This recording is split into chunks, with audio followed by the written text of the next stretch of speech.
udah mayatnya nggak digendong kayak abang-abangnya ditaruh kamar gitu, enggak, ditinggalin aja udah di bak mandi ngambang ya kan.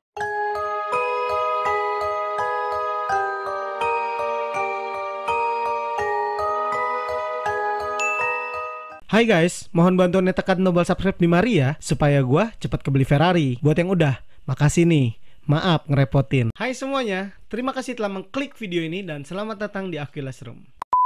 Assalamualaikum warahmatullahi wabarakatuh guys. Balik lagi nih di channel kesayangan kalian. Kali ini Aquilas Room bakal ngebahas sebuah keluarga yang bisa dibilang tragis banget lah ya kehidupannya ya. Ini bisa kita jadiin pelajaran buat kita nanti hidup ke depannya.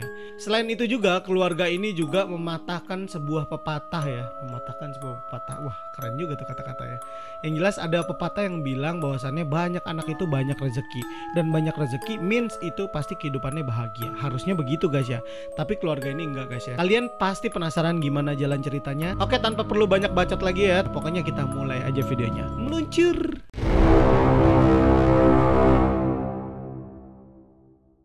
Andrea Pia Kennedy, yaitu seorang wanita yang lahir di Houston, Amerika Serikat pada tanggal 2 Juli 1964. Andrea adalah anak bungsu dari 5 bersaudara guys ya.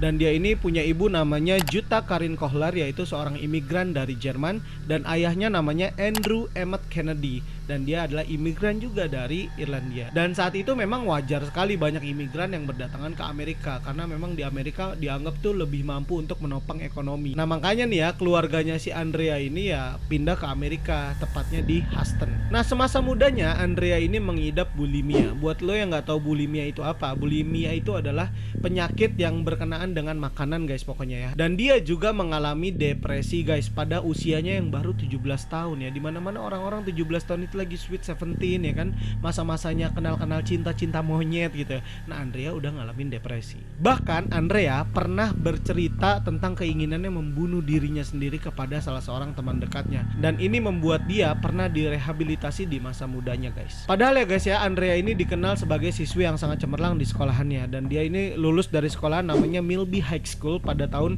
1982. Nah padahal ya waktu Andrea sekolah di sana, dia bahkan pernah menjabat sebagai kapten dari tim renang guys. Andrea juga pernah menjadi seorang perwira kelas menengah ya di bidang kesehatan di National Honor Security atau NHS di Amerika Serikat. Andrea menyelesaikan program prakeperawatannya dia ini dari University of Houston dan lulus dari University of Texas Health Science Center di Houston, Amerika Serikat ya.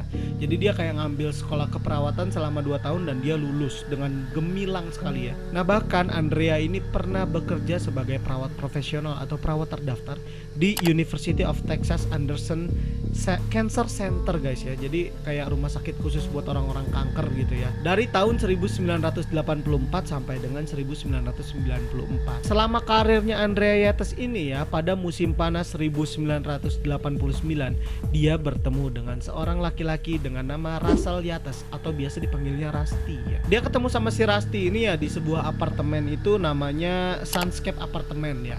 Jadi dia ketemu cinlok, akhirnya mereka memutuskan untuk menikah pada 17 April 1993. Nah sekarang kita masuk ke bagaimana si Andrea dan si Rusty ini kemudian menikah guys ya. Meluncur.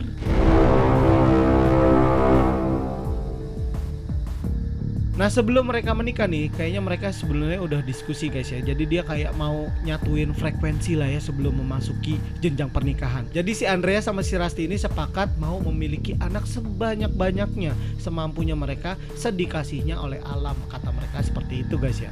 Tapi ternyata inilah yang menjadi bencana kemudian di pernikahannya mereka. Nah pada awal pernikahannya ya, si Andrea dan si Rusty ini membeli sebuah rumah di Friendswood, Texas, Amerika Serikat.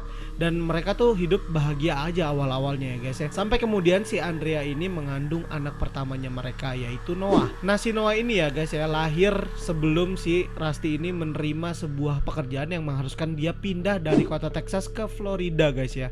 Jadi ketika dia menerima sebuah pekerjaan, tiba-tiba si Andrea perutnya mules ya kan. Lahirlah itu anak yang namanya Noah pada tahun 1994.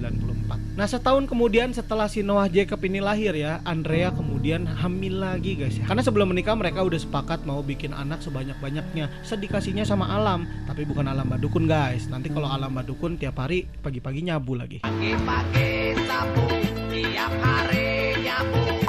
Nah, anak keduanya Andrea lahir pada 15 Desember 1995 dan anak keduanya ini mereka kasih nama John Samuel. Wah, keren banget namanya. Jadi anak keduanya ini lahir dan selama anak pertama dan anak keduanya ini ya, sebenarnya keluarga si Rusty ini udah pindah ke sebuah trailer kecil. Kalau di luar negeri itu guys ya, udah wajar ada orang yang tinggalnya itu kayak di trailer gitu. Truk trailer lu tahu kan yang gede-gede gitu ya. Itu di setting sedemikian rupa jadi ada kamar mandinya, ada kamarnya. Nah, mereka tinggal di situ guys ya. Movable, pindah-pindah dari satu tempat ke tempat yang lain. Jadi selama anak pertama dan keduanya ini ya, keluarga mereka ini lebih sering berhenti di sebuah desa atau tempat lah, namanya itu Seminole guys ya. Nah 2 tahun kemudian guys ya, Hamidun Deui ini si Andrea guys ya, lahirlah anak yang ketiga pada tanggal 13 September 1997 dan mereka kasih namanya Paul Abraham anak ketiganya ya. Dan mulailah ketika anak ketiga ini lahir mereka pindah ke sebuah trailer yang lebih besar. Mungkin karena keperluannya lebih banyak kali ya. Kalau tadi kan trailernya kecil, semi trailer gitu. Jadi ini yang kedua, mereka membeli sebuah trailer merek GMC lebih gede tempatnya ya. Jadi Paul ini lahir di trailer juga guys. Kalah ini Ali Topan ya. Ali Topan anak jalanan lah, ini lahir di jalanan guys. Mantap banget pokoknya. Nah nggak cukup sampai di situ guys ya. Tenang aja, masih ada lagi ya. 2 tahun kemudian, tepatnya pada tanggal 15 Februari 1999, Andrea kembali melahirkan seorang anak laki-laki lagi yang kemudian dia kasih nama Luke David. Kabar sedihnya adalah ketika lahir anak keempatnya, Andrea ini mulai mengalami serangan depresi lagi guys ya. Waktu muda kan dia pernah punya riwayat depresi gitu ya. Jadi ini ketika anak keempatnya lahir terpicu lagi depresinya. Jadi kayak baby blues mungkin ya, kayak sindrom yang terjadi ketika seorang ibu melahirkan anak dan dia tuh kayak udah nggak pede sama dirinya sendiri, kayak gitulah kira-kira. Dia nggak tahu lah, pokoknya tiba-tiba depresi, stres, jadi sering nangis, sering diem, bahkan anaknya sempat kayak nggak keurus gitu. Pada tanggal 16 Juni 1999 ya, suaminya si Andrea ini yaitu si Rusty nemuin istrinya kayak lagi mojok di kamar sendirian, diem gitu. Wah gila, dia sambil gigitin jari-jari kukunya gitu, bener-bener ngeri lah. Gue kebayang sih posisinya. Kalau di penyakit kejiwaan namanya katatonik guys ya. Jadi dia kayak mengulangi kegiatan yang sama tanpa dia sadari. Dia udah kayak depresi tingkat tinggi lah gitu. Keesokan harinya Andrea ini ditemukan mencoba membunuh dirinya sendiri dengan mengoverdosiskan pil yang dia biasa minum guys ya. Jadi kayak udah benar-benar udah mau mati. Bahkan dia sempat meronta-ronta minta dibiarin untuk mati sama suaminya. Kan nggak mungkin lah, suami mana yang ngelihat istrinya begitu terus ya udah lu mati aja sono, gidah, kan nggak mungkin ya. Dan akhirnya si Rusty yang ngebawa bininya ke rumah sakit guys ya. Dan di rumah sakit pertama ini dia kayak dikasih konsumsi untuk minum pil antidepresan, jadi kayak supaya dia lebih tenang, supaya dia tuh kalau lagi marah-marah jadi pengennya bobo kayak gitulah ya. Nah segera setelah dia keluar dari perawatan yang pertama tadi ya, dia ini beberapa hari kemudian bahkan ngambil pisau guys ya, nodongin ke lehernya sendiri dan minta lagi supaya suaminya ini nggak ngelarang dia bunuh diri gitu ya. Mana ada suami yang kagak ngelarang kalau ngeliat bininya mau bunuh diri, apalagi baru punya anak. Ya lagi-lagi Andrea dibawa ke rumah sakit untuk di terapi guys. Di rumah sakit yang kedua ini Andrea mulai diberi dosis yang lebih tinggi untuk antidepresannya ya. Dia jadi kayak dikasih terapi koktail namanya, dan dia dikasih juga obat yang namanya Haldol. Nah setelah dikasih 2 obat ini ya, yang pertama tadi koktail gitu, terapi koktail, yang keduanya Haldol, ini si Andrea udah mulai membaik. Akhirnya boleh lagi pulang ya kan, masih tinggal di trailer awalnya kan ya. Cuma karena si Rusty ini mungkin suami yang bisa dibilang suami yang baik lah, dia mikirin kesehatan istrinya, kesehatan anak-anaknya. Jadi si Rusty memutuskan untuk membeli lagi sebuah rumah yang ya minimalis gitulah untuk keluarganya demi mementingkan kesehatan istrinya guys ya. Cari suami yang kayak gini guys. Kalau lu sakit dibeliin rumah, bukan dikasih obat, mantap. Tapi emang dasarnya ya istrinya ini udah punya penyakit, bahkan lagi mudanya punya riwayat juga penyakit kejiwaan. Sebulan kemudian pada Juli 1999 lagi-lagi si Andrea ini kena gangguan syaraf, dan ini bahkan lebih parah lagi ya. Bahkan Andrea ini mencoba membunuh dirinya sebanyak 2 kali guys ya. Gue kalau jadi suaminya udah stres berat, mungkin gue ikutan dah, ya udah lu mau mati bareng dah gitu. Mungkin kayak gitu ya. Karena buset, ini bukan sekali 2 kali guys ya, udah berkali-kali. Dan udah masuk rumah sakit, keluar dibeliin rumah, masih mau bunuh diri. Masa udah dibeliin hotel? Dan hal ini ya menyebabkan si Andrea lagi-lagi dimasukin ke rumah sakit untuk rehabilitasi lagi guys ya. Nah di rumah sakit yang ketiga ini guys ya, Andrea ini dinyatakan menderita penyakit gangguan psikologis, yaitu psikosis postpartum, yaitu gangguan yang terjadi setelah melahirkan. Makanya jangan terlalu banyak punya anak juga kali ya. Ya kalau mau punya anak banyak-banyak ya kudu dipikirin mental kesehatan bininya. Jangan kerjaannya bikin anak baik ya kan, mengharapkan anak sebanyak-banyaknya dari alam. Terkecuali lu ini nih Ramadhani yang begitu brojol anaknya langsung manggil mbak, sini mbak, rawat. Padahal nih ya, selama perawatan yang ketiga ini, karena emang tadi udah ada upaya untuk membunuh dirinya sebanyak 2 kali, pokoknya udah menunjukkan gejala-gejala yang udahlah nggak boleh punya anak lagi gitu. Apalagi si Andrea ini udah didiagnosis menderita psikosis postpartum tadi ya. Jadi salah seorang psikiater Andrea ini namanya Dr. Ellen Starbranch. Aduh, namanya susah banget ya. Pokoknya dia Dr. Ellen lah kita bilang ya. Dia ini mengatakan kepada si Rusty supaya udahlah jangan bikin anak lagi nih. Karena kalau bini lu punya anak lagi nih ya, ini akan menyebabkan bini lu kena gangguan kejiwaan lagi. Tapi apa daya ya kan ya, nggak tahu hobi nggak tahu doyan ya lakinya gitu kan ya. 7 minggu setelah bininya keluar dari rumah sakit, dari perawatannya Dr. Ellen tadi guys ya, ini si Andrea dinyatakan hamil lagi guys. Buset dah, kagak bisa direm. Akhirnya kehamilannya ini menyebabkan si Andrea harus berhenti mengkonsumsi obat-obatannya lagi kan ya. Padahal tadi udah agak tenang gitu kejiwaannya setelah dibantu obat Haldol tadi ya guys ya. Akhirnya pada tahun 2000 Andrea terpaksa berhenti minum obat-obatan yang keras karena mengganggu janinnya takutnya gitu kan ya. Ya udahlah hamil lagi sampai punya anak yang ke-5 guys ya, namanya Mary Deborah. Mary Deborah ini lahirnya pada tanggal 30 November tahun 2000 ya, anak milenial nih kan ya guys ya. Cuman sayangnya ya nggak panjang umurnya. Nah sebenarnya pada awal kelahirannya si Mary ini ya, masih bisa dibilang Andrea ini masih bisa mengontrol dirinya sendiri. Jadi pada akhir tahun 2000-an nih si Andrea ini masih bisa dibilang ya ibu yang masih normal lah gitu ya, walaupun masih kadang-kadang penyakitnya keluar kambuh tapi masih bisa dikontrol sama dirinya sendiri gitu kan. Sampai akhirnya pada awal tahun 2001 ayahnya Andrea ini meninggal, dan ini memberikan atau menjadi pemicu lagi penyakit kejiwaannya Andrea kambuh. Ayahnya Andrea atas ini meninggal pada 12 Maret 2001, dan ini benar-benar memberikan pukulan yang dahsyat buat si Andrea mungkin ya. Jadi dia kayak aduh udah benar-benar terpukul lah. Jadi semua penyakit kejiwaannya terpicu, dan bahkan ini yang terparah guys ya. Andrea kemudian total berhenti minum obat-obatan psikotropika, dan ini menyebabkan dia tuh udah makin parah dan memutilasi dirinya sendiri, udah mulai motong-motong. Dan bahkan beberapa kali Andrea ditemukan kayak membaca Alkitab gitu ya dengan tergesa-gesa. Puncaknya ya, Andrea ini benar-benar udah berhenti memberi makan untuk bayinya yaitu Mary Deborah. Sian banget dah, baru lahir. Mana ini anak cewek pertamanya dia pada ya, buset, malah kagak dikasih makan, gak disusuin gitu maksudnya. Bener-bener udah ditelantarin aja. Bahkan kayak si Mary ini pup, pipis itu udah bodo amat, gak diganti, gila ya. Sampai akhirnya guys ya, pada tanggal 1 April tahun 2001 si Andrea ini dimasukkan lagi ke rumah sakit, dan kali ini dia berada di bawah kendalinya seorang dokter psikologis ya, namanya itu Dr. Muhammad Said. Cuman sayangnya ya, waktu perawatan di bawah Dr. Muhammad Said ini ya, sebulan kemudian ya, tepatnya pada tanggal 3 Mei 2001, ini si Andrea dipulangin lagi ke suaminya. Katanya sih udah sembuh, kata dokternya begitulah. Dan dia bahkan pede banget kayak udah kurangin aja dosisnya dan sebagainya gitu kan. Jadi ya udah diturutin, namanya suaminya orang awam mungkin ya. Ya begitulah mungkin ya kalau berobat pakai BPJS ya kan ya. Beberapa bulan udah langsung disuruh pulang ya kan. Kalau penyakitnya berat disuruh pulang. Cie, kritik sosial. Cuman ya mungkin ini kayaknya nggak pakai BPJS, pakainya jam sostek ya. Beda nggak sih? Pokoknya itulah, mungkin pakai asuransi yang lebih mahal, makanya bisa sebulan. Karena kalau BPJS kadang-kadang sehari 2 hari suruh pulang guys.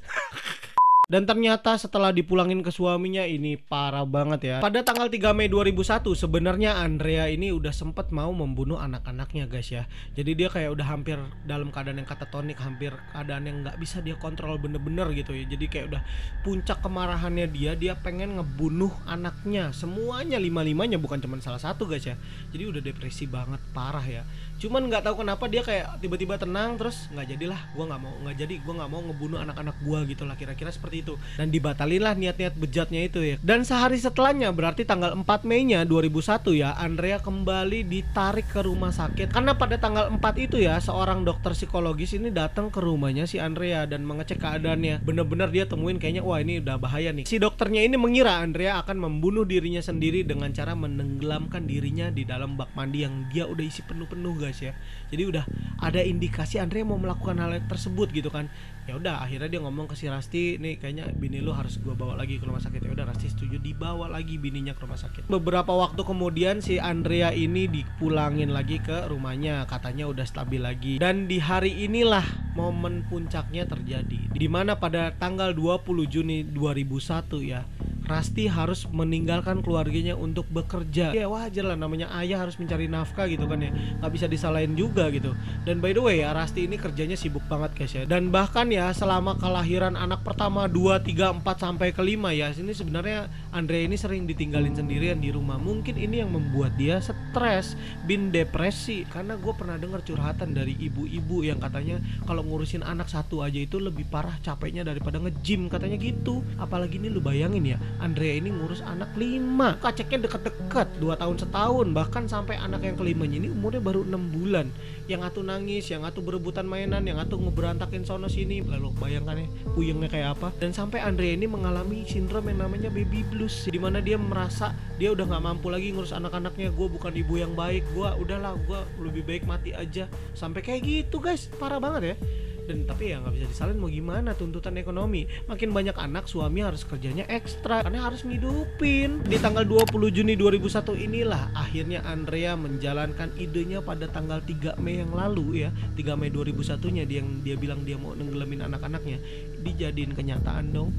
Dan sayangnya ya sebenarnya ini kejadian itu tragis banget. Kenapa tragis? Karena buat gue tuh ya, ini kalau beda sejam aja nih harusnya anak-anak ini selamat semuanya guys ya. Nah sebenarnya Dr. Said ini udah menyarankan ke si Rusty atas ini ya, untuk kalau dia ninggalin keluarganya lagi, dia minta ibunya yaitu Dora Yates untuk datang ke rumahnya nemenin anak-anaknya dan si Andrea ini supaya tidak terjadi hal-hal yang tidak diinginkan ya. Dan ini sebenarnya ibunya udah dijadwalin datang, cuman nggak tahu kenapa telat lah ibunya datang, telat sejam doang guys ya. Jadi si Rusty harus udah jalan kerja, ibunya belum datang. Dan di momen waktu 1 jam tersebut lah ya, si Andrea mengisi bak mandi kamar mandinya dengan penuh air dan dia mulai membunuh anaknya satu persatu.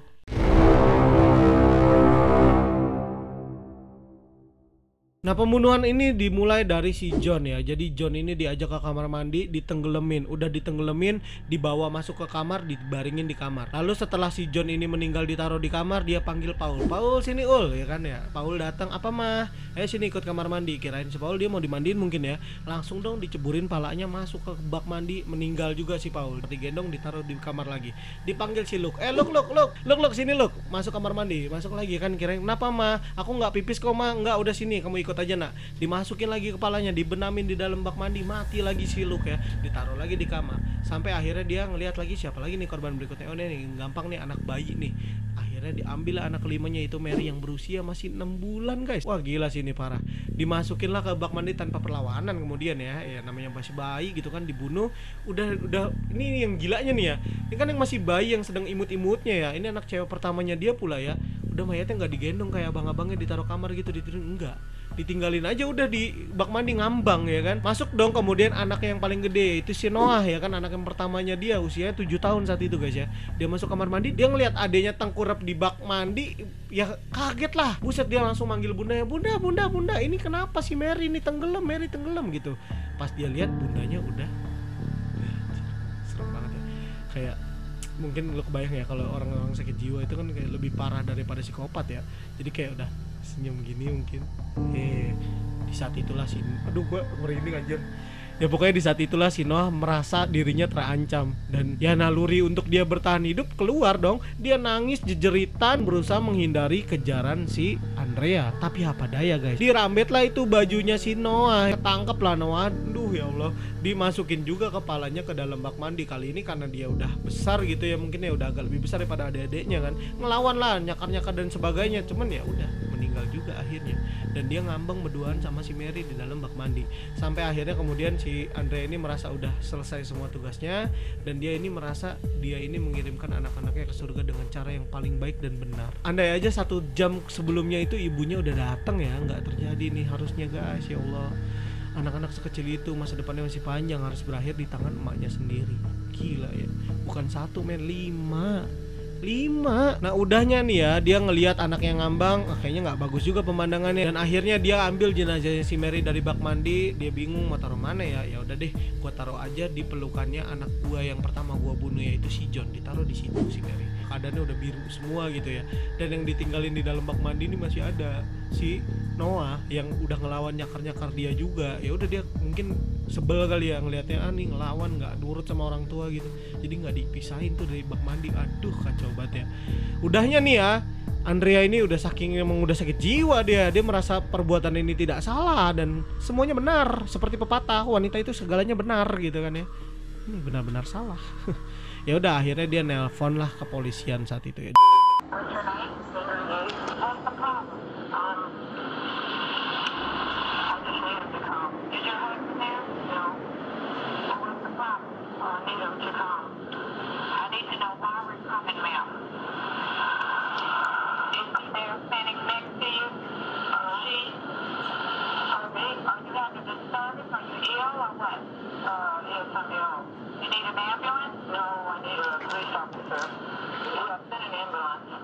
Andrea kemudian menelpon si Rusty untuk menyuruhnya segera pulang, pokoknya papa pulang, pokoknya kayak gitulah. Ketika nelpon tuh si Andrea tuh kayak ngasih clue gitu ke si Rusty ya. Dia ngomong, papa, akhirnya semuanya sudah terjadi. Terus si Rusty ini bingung, maksudnya apa nih? Ditanyalah, siapa, kenapa gitu kan? Kelimanya sudah terjadi. Kan aneh ya. Gue sih kebayang ya posisinya Rusty kalau punya tahu istrinya kayak begitu, punya penyakit kayak gitu. Disebutin 5 aja gue langsung kepikiran anak gue yang ngomong ada 5. Bukan balonku ya, anaknya ada 5 nih. Ya kan? Ya udahlah. Bener-bener udah lemes, shock. Udah terjadi semuanya, udah mati. Dan Rusty udah merasa curiga nih, ada apa nih. Dia nelpon ibunya si Dora Yates ya kan. Mah, udah ke rumah belum? Belum nih nak, mama belum sampai ya kan. Mama buruan deh kesana karena si Andrea ini nelponin aku terus nih. Aku lagi kerja, kayak gitulah kira-kira. Datanglah ibunya dan ya udah terlambat banget ya. Udah terlambat banget. 5 anaknya udah tiada, meninggal semua di tangan emaknya. Pusing awak. Keluarga Rusty ini sebenarnya punya anjing guys ya, anjing menjaga gitu ya. Ini gilanya Andrea nih sempat kepikiran loh, ini anjing ini bakal ngegangguin nih kalau gua ngebunuh anak-anak gua. Karena kan biasanya naluri anjing itu kalau ngelihat anak-anak dizolimin ya, dia akan gonggong atau bahkan nyerang orang yang gangguin mereka gitu. Kalau itu pun majikannya bakalan tetap dilarang sama anjingnya gitu ya. Bahkan Andrea ini ya sempat kepikiran kalau anjing ini bakal ganggu, jadinya dia kunciin di sebuah ruangan kecil gitu. Nama anjing ini Welner ya. Jadi bener-bener dikunciin dan ya udah anjing yang gonggong nggak bisa ganggu ya kan, karena anak-anaknya teriak-teriak pun ya udah nggak ada yang nolongin bener-bener. Karena hal tersebut akhirnya Andrea dibawalah ke kantor polisi, mulai dipersidangkan pada tahun 2002-nya. Nah di persidangan pertamanya Andrea sebenarnya divonis hukuman mati guys ya, udah nggak ada ampun, ngebunuh anaknya sendiri, masih di bawah umur semua anaknya ya, 5-5-nya mati semua di tangan dia. Akhirnya ya wajar dituntut hukuman mati, tapi kemudian vonis tersebut dibatalkan oleh hakimnya karena memang dianggap si Andrea ini membunuh dengan keadaan tidak sadarkan diri atau gila gitu ya. Dimana hukum di luar sana memang di Amerika Serikat terutama ya, orang-orang yang kena penyakit kejiwaan tidak akan disengketakan dengan permasalahan hukum. Jadi dianggapnya dia memang tidak waras dan dia bergerak di luar kontrolnya dia. Sampai akhirnya sidangnya dia ini berlanjut ya cukup lama juga, sampai bertahun-tahun gitu ya, dan kemudian dipastikan bahwasannya Andrea ini memang benar-benar gila, nggak settingan gilanya ya, nggak pura-pura gila terus kemudian bikin video klarifikasi kayak youtuber yang sekarang gitu. Bercanda. Yang jelas Andrea udah di penjara hanya seumur hidup saja dengan kemungkinan 40 tahun kemudian bisa dibebaskan secara bersyarat dengan kondisi tertentu tentunya ya. Karena memang gila, dia di penjara pun bukan di penjara yang umum gitu ya. Dia di penjara ditaruh di dalam sebuah rumah sakit khusus orang-orang dengan gangguan kejiwaan. Nah akhirnya pada tanggal 26 Juli 2006, berarti baru kemarin juga ya, belum begitu lama ini kasus emang. Ya udah Andrea divonis benar-benar tidak bersalah atas semua tindakannya saat tahun 2001 tersebut ya, benar-benar dibebasin dari semua dakwaan. Dia hanya disuruh untuk merehabilitasi dirinya sendiri di rumah sakit negara bagian Texas Utara, yaitu di kampus Vernon. Beberapa lama kemudian dipindahin lagi Andrea ke rumah sakit negara bagian Carville, di mana rumah sakit yang ini lebih kecil lagi dan tingkat pengamanannya pun nggak terlalu ketat karena memang udah diisi sama orang-orang gila yang benar-benar udah nggak bakalan ngeberontak, nggak bakalan mencoba melarikan diri lah pokoknya intinya. Ya udah guys, pokoknya dengan dijatuhi hukuman tersebut ya sebenarnya kasusnya udah selesai. Tapi gue mau ngebahas sedikit hipotesis yang beredar di luaran sana ya. Sebenarnya Andrea ini nggak cuman karena penyakit kejiwaan aja, tapi karena ada doktrin atau dogma-dogma keagamaan yang menyimpang guys ya. Jadi ada dibilang keterkaitan dia dengan sekte-sekte agama yang sesat, sehingga si Andrea ini berani untuk membunuh kelima anaknya sendiri guys ya. Dan dia menganggap ini adalah jalan Tuhan, dan ini udah yang terbaik buat anak-anaknya. Dan anak-anaknya ini memang sudah ditakdirkan untuk menjadi bahan bakarnya api unggun, yang dimana ketika ditanya lagi api unggun itu apa, dia bilang hell. Agama mana yang ngajarin bunuh anaknya sendiri untuk masuk neraka? Kan ngocol ya. Kalau dibilang anaknya masuk surga sih mungkin masih ya emang bener ya. Kalau di agama gua sendiri pun ya sebenarnya untuk anak-anak yang meninggal di usia yang sebelum dia balik gitu ya, masih di bawah 12 tahun atau 15 tahun lah katakanlah ya. Itu sebenarnya pasti masuk surga langsung tanpa hisap, guys. Ya cuman ya gua nggak tahu agamanya dia ini apa yang diyakinin ya. Ada selentingan media bahkan yang mendukung hipotesa tersebut sehingga dikaitkanlah kegiatan keagamaan yang dilakukan oleh Rusty Family, yaitu mereka sering datang ke sebuah kayak seminar keagamaan gitu yang dilakukan oleh seorang tokoh agama yang biasa keliling gitu di wilayah Huston ya, namanya Michael Woroniceki gitu, yang dimana sering memberikan khotbah-khotbah singkat ya kultum lah kalau di agama gua kali ya. Jadi kayak dia ngebahasnya tentang api dan belerang. Api dan belerang, nggak kebayang gua gimana khotbah keagamaan diisi dengan api dan belerang. Apa? Api itu panas, belerang itu bau. Bahkan ya Blue Tin atau kayak semacam teks keagamaannya si Michael Woroniceki ini ya sempat dijadiin barang bukti persidangannya si Andrea, guys. Wah gila nih, ini bukan main-main tuduhannya ya. Jadi bener-bener kayak si Michael ini ngerasa disudutin gitu, jadi dia memberontak dan dia menyanggah semua itu gitu kan. Enggak kok, gue lagi ngomongin api sama belerang, bukan ngomongin tentang ngebunuh anak kayak gitu-gitulah. Tapi tetap banyak banget yang berspekulasi bahwasannya ya yang disampaikan sama si Michael ini nih banyak subliminalnya gitu, banyak pesan tersembunyi yang lu nggak sadar tapi otak lu tuh nangkep gitulah kira-kira.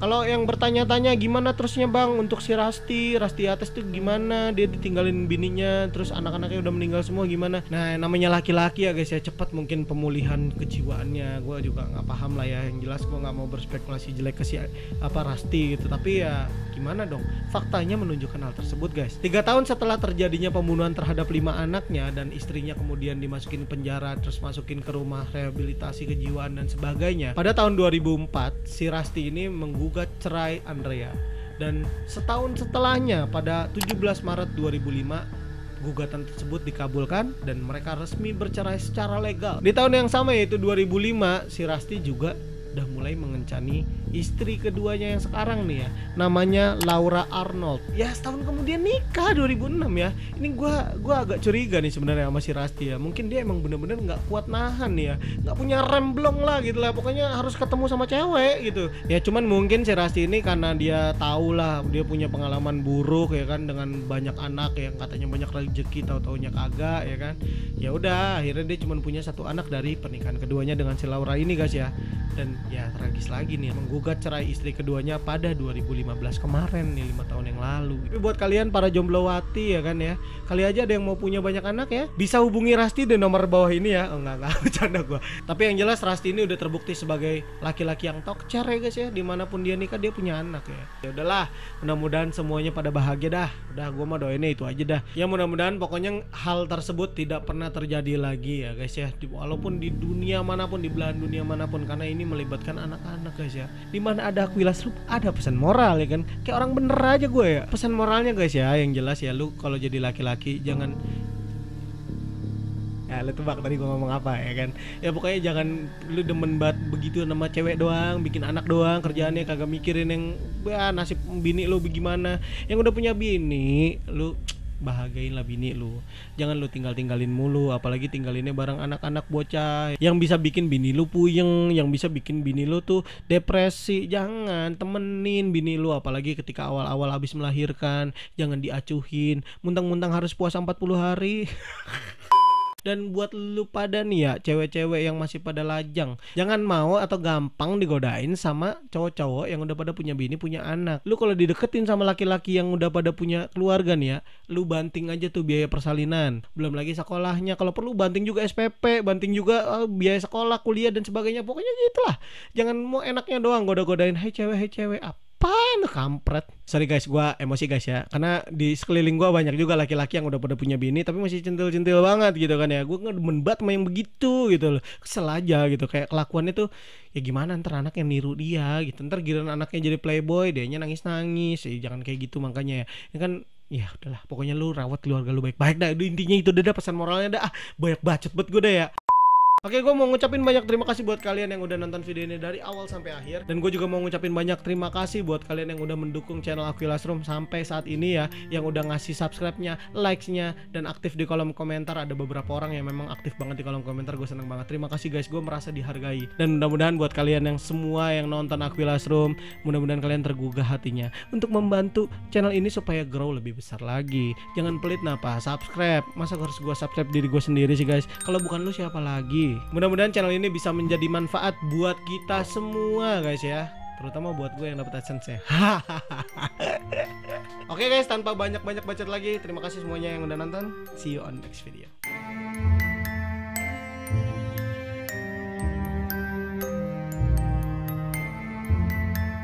Dia ketemu sama Yasti.